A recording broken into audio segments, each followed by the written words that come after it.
How many of us here have employed 10 people and above? 10 people and above. Thank you very much. Thank you very much. How many have we employed? One. How many have created one job? One job. We have one job there. We have two jobs there. We have three jobs, four jobs. How many have created 5 jobs? 5 jobs. And so we are all of us job creators, right? So we just want to know, how do we sustain those jobs that we have created? How do we make sure that, because it's so painful in South Africa, especially with Stats SA, when Mr. Phali's come on the TV screen, and then you just have to hear him say, things are not looking good. We are now at 27.7% of unemployment rate, meaning that for those jobs that you guys are holding on to, that you have created, should you dismiss one of your employees, we are now towards 27.8%. So should we lose more jobs, we are heading to 30%. And what does it mean if 30% people are not employed in South Africa? It means that we have more people that will depend on SASSA. And if they don't depend on SASSA, it would mean that we have more people that you as an entrepreneur will have to support.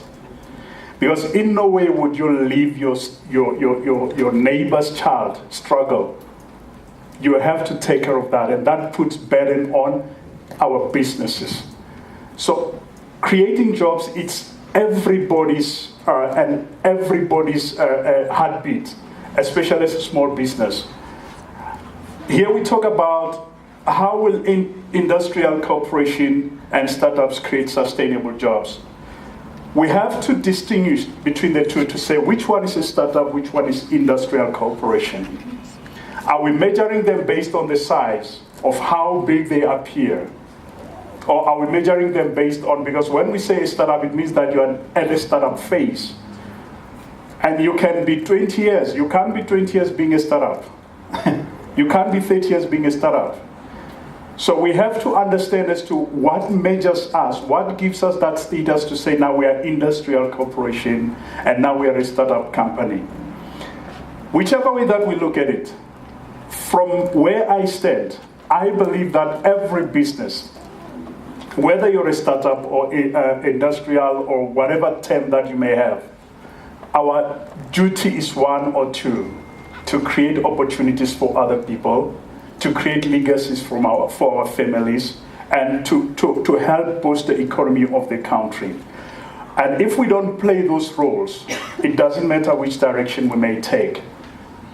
So because of time, ladies and gentlemen, I would like to call upon Mr. KK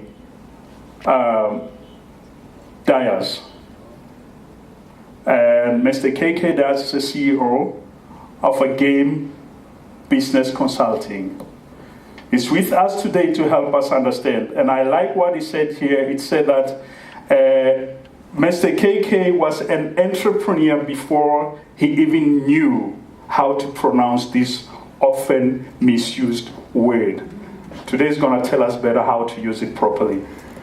By the way, I'm an entrepreneurologist, so I will hear it from him better. And we also have Ntsoaki Phali. I hope I spelled Phali correctly. She's the MD of Beyond Ability Talent Solutions, chief believer in people's talents. So we have a good combination today. And we are going to interact very well today with this combination. And I would like to welcome the two of our panelists on the empty chairs there. We are not going to grill them. They are going to teach us. But we'll ask them questions. Right. So you can occupy your seat so that we can start with our session.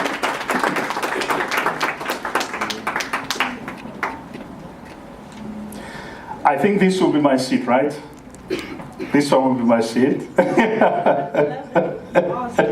Thank you very much. Okay, I just want to occupy this one so that I can be able to ask questions. And briefly, can you tell us about yourself, KK? I know what is written about you here. It's some of them you can dispute and say, no, that's too much, that's exaggerated and all that. Can we have a mic, please? Just tell us about yourself, your company, and briefly also take us through why are we here today and what answer are we trying to find, what solution are we trying to find, because I'm not a fan of talk show. I get invited a lot, but I'm not a fan. I like to have an outcome, to say what is it that we're going to do after here. So we need to know. Over to you, sir. Thank you. Good day, everyone. I'm KK Diaz. I'm a business coach, and as the moderator has mentioned, I'm a CEO of A-Game Business Consulting. And what we do at A-Game is we help entrepreneurs to build businesses that leave a lasting legacy. And by that, I guess, that value proposition itself, speaks to the definition of what an entrepreneur is. At least the definition that we've adopted, and that definition is that an entrepreneur is somebody who owns a business that doesn't rely on him or her to run successfully. A lot of us think we're entrepreneurs. I always tell people that we always think we've arrived. We actually haven't. We still have a long way to go before we can call ourselves entrepreneurs. And so we need to respect that word more than anything. Just around context, I'm also a third time author. I've published 3 books in the space of SME development. It's something I've been doing for just over 10 years. I'm 38 now, but I've been an entrepreneur since I was 9, just hustling in the dusty streets of Polokwane. I've done a lot, not high-level stuff, but I've done a lot on the ground level, so I've got some experience that I can share with you. I'm not necessarily going to talk to what the topic is. What I will tell you is I'm going to challenge what the topic is. And I did mention yesterday that I would do that. It's not to challenge it for the purpose of being difficult, but to speak to some of the challenges that we're going to face in developing those sustainable jobs. A big part of my job is to play devil's advocate with the entrepreneurs. You tell me your ideas, I will tell you why it's not going to work. You just need to convince me how it's going to work, and I'll help you make it work. That's my job. That's the role I'll be playing here today. So I'm not necessarily fighting anyone or trying to disclaim, or rather trying to disprove anyone is saying, anything anyone's saying. I'm just going to contribute just from a left angle, so to speak. And I'm hoping I'll be allowed to do that. Thank you. Thank you. Round of applause, gentlemen. Over to you, my sister. More than anything, Apache, thank you so much for the invitation to come and grace this event. In my case, what I do is that I specialize with the recruitment and placement of persons with disabilities into formal employment. It's interesting that today I'm seated with my colleague, Mr. Diaz, because I'm not sure if you remember, we were together at Shanduka Black Umbrellas. We were part of the SBU. So we were based on the 4th floor, you guys were on the 1st floor. I know that we were SBUs together. But yeah, I've been in the entrepreneurship space for the past 9 years. This vision was founded in 2009. On Friday, on the 17th of November this year, we'll be turning 9 years. So it's been a roller coaster ride. It's been quite an interesting journey with many highs and also with many lows as well. And and more than anything, if I'm to share on entrepreneurship, well, I feel like I can contribute to the entrepreneurship space in terms of sharing my experience as an entrepreneur within South Africa. And which is why I'm here today. But more than anything, from a talent perspective, because for instance, in our case, we work with talent from time to time. We attract talent, we retain talent, we also place talent in various companies within South Africa. Our clients are clients like McDonald's, your Coca-Colas of this world, your KPMG, and so forth. Those are the clients that we work with. So we influence all issues related to talent with a disability in that space. And then more than anything, I'm also happy for platforms like this. I think such ideas like 22 Oslo, these are the platforms that entrepreneurs in this country need, so as to actually achieve our theme today. And for today, in terms of my contribution, I'll be contributing on just mostly two aspects, which are very important to me right now: the psyche of the South African, and also us as South Africans contributing to the innovation space so as to create sustainable jobs. Thank you. Oh yeah. I forgot that I've got what I asked for. Okay, thank you very much. I believe that as a moderator, you will allow me to direct as to which way should we go so that we are steered into the topic, right? Because I believe that we are here to mostly, based on our topic, to say how do we create these sustainable jobs? If you have those jobs already, because some of these jobs that we have created, Diaz, you will agree with me, Ntsoaki, is that some of them we are losing them not because you want to, but because of the legislation, right? Today you have employed so many people and you have these people that you have been paying very well, and now the law comes and say, things have changed, this must be done differently. And you look at your resources as an individual and say, as a small company, how do I keep these jobs? If I really want to maximize my profit and still have a situation where I retain jobs for people, will I bring the balance? How do you as a small business say, I want to bring continuity, but at the same time, I want to make sure that my continuity is in line with the government regulations. How do we bring the balance between the two? But why did you have to press that button on me? Because as it is, as representing, I'm a victim of this country's labor law. And I want to actually attack this from two angles. Basically, from the psyche of... Do we have government officials here? No, it's okay. I wish we had. Not you, only the laws. We just not gonna deal with the law, right? So. No, I wish we had. But for a very long time, because obviously I come from the human capital space, I never had a challenge so much with our country's labor law system.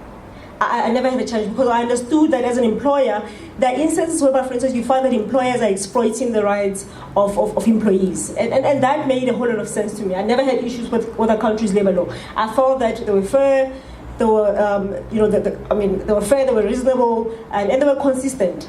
But now, as an employer now, I'm experiencing another angle to our country's labor law system, whereby, for instance, as an employer, you're forced now to be, basically the power that you have actually is diminished and it's also reduced to nothing. I've had an instance with one of my employees, or my friends, they were a chronic latecomer. But I tell you, they even decided to leave on the spot. When I tried to deal with that, at some point they just decided that, no, you know what, they are leaving. But 2 days later, I heard from the CCMA, and CCMA was now obviously laying a charge of unfair dismissal, and yet I didn't say you are dismissed. Someone took that back and left the company because they didn't want to be condemned over their late coming. Now, at the end of it all, I had to now lose time over attending those sessions, but as an employer, as an SME, I just felt that, I don't have the time to be attending CCMA sessions. Let me just move straight to conciliation, because it was more of your I said, you said, and it was not taking us anywhere. Now, coming back again to your point, sir, we really need to revisit our country's labor law system, especially where SMEs are concerned. We cannot apply the same rules for industrial corporation. I think SMEs and industrial corporations are two different ball game, and I want to believe that labor law systems must be different for the two instances. It's just not fair on SMEs, and it's not fair for us to. If you think of it, if I'm to employ a chairperson to mediate over disciplinary inquiry issues, it means that I have to part with something like 25,000 rands over someone who just didn't show any care or concern over the role or over time management, and then it becomes very hard on us as SMEs. So for me, I feel that there needs to be that inconsistency around labor law. Where SMEs are concerned and where large employers are concerned, there needs to be that inconsistency. Okay, thank you very much for that. Round of applause, please. I would maybe come to you, Diaz, with as a follow-up to this, to say, are we seeing a situation where we introduced laws without necessarily implementing or introducing the implementing systems, such that we get caught up by the same laws and we have to rectify them through the parliamentary systems and have to take them back to the system. And whereas while we are busy with wrestling with the laws, there's a delay in production. There are jobs that are being shed. There are jobs that are being lost every day. As we speak now, mines are giving statistics to say we want to shed maybe 2,000 jobs. We are sitting with a situation where it's between the union that says, please don't retrench, and the company that says, but the law says I can retrench. Now we get to a point where we say, can we come into conciliatory kind of a mode? Are we going to see these laws changing to something else? Or are we going to see more jobs being lost, where we're going to sit here and say now we are at 30% job loss in the country? So, as you were asking the question, I did something which we're not supposed to do, which is already come up with the answer before the question is finished. And my answer was going to be yes. But when you finish the question, my answer is no longer yes. So the first part of the question you were asking is that whole process that we need to go through in changing all of these policies and the times and the productivity and all of these things that we lose while we looking to change policies and implementing new ones and how long it takes to implement, blah, blah, blah. So my answer is yes, it takes too long, right? So I'll answer it in two parts. Then, again, in the first part of the question, I'm one, maybe before I answer, let me say this. You know, if I get enough chances to speak during the session, me and you are either going to be great friends when I'm done, or you're going to think I'm an idiot, right? But some people are friends of mine and they think I'm an idiot, so I'm not going to have anything against you if you actually feel both. The reason is because I'm going to agree with you and disagree with you at the same time. So one of the things that Jim Rohn, one of the best motivational speakers in the world, who passed a couple of years ago, had said is when he was asked, what do you think 3 years or 5 years from now is going to look like? And he said, just about the same. That's what's going to happen in 3 to 5 years' time in this country. Labor laws are going to be just about the same, and it's going to make no difference to your business. That's where I am. Yes, we've got challenges with labor laws, regulations, policies, and whatnot. But trust me, the individuals that actually overcome those challenges and those difficulties are actually the entrepreneurs who are going to create the kind of jobs that I think we're looking for. So it's not. I don't necessarily believe that it's, especially at an entrepreneurial level, that it is significantly influenced by labor law policies. I actually disagree with that. Yes, at a certain level, you